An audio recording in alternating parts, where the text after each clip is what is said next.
Looks like Canadian consumers have been paying off their credit cards over the course of the pandemic. The Stats Canada data in today showing a record-breaking drop in overall credit card debt just in the past year, down $16 billion. Now, we still owe about $74 billion on credit cards.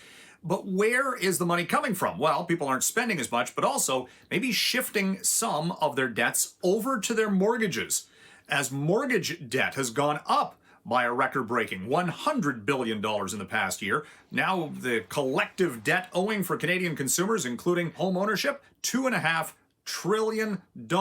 Analysts would say, though, that if you're shifting it to the mortgage, which is at a much lower and in some cases record-breaking lows for overall interest rates, that's so-called good debt as opposed to bad debt being on credit cards. Now we'll get a further breakdown of Canadian consumer habits when we get the big banks reporting quarterly results over the course of this week. They'll talk about mortgage and debt risks, the outlook for the economy with the Delta variant maybe slowing things down a little bit here in the second half of the year. We'll see. The big banks are sitting on a cash pile of $16 billion. They've been, we're told, to set that aside for fear of loans going bad. That hasn't materialized, and there's some discussion that later this year we could see some dividend increase or some stock buybacks from the big six banks.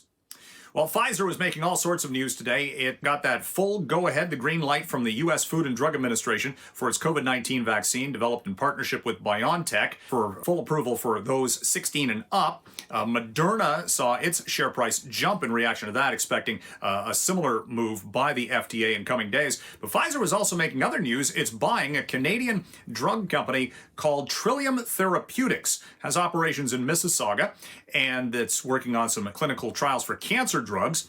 Pfizer's paying $2.5 billion for Trillium Therapeutics, and it's a huge premium on the company's stock price, which today on the TSX went up by about 200% to almost $20 per share.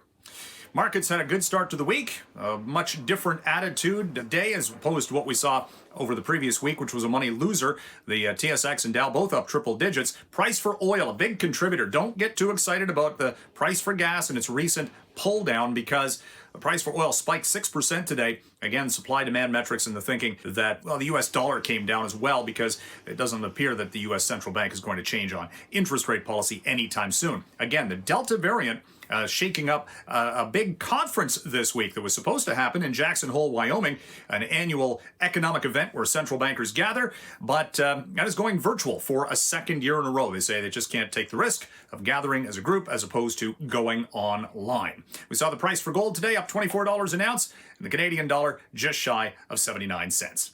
That's the look at today in business. For City News, I'm Mike Eppel.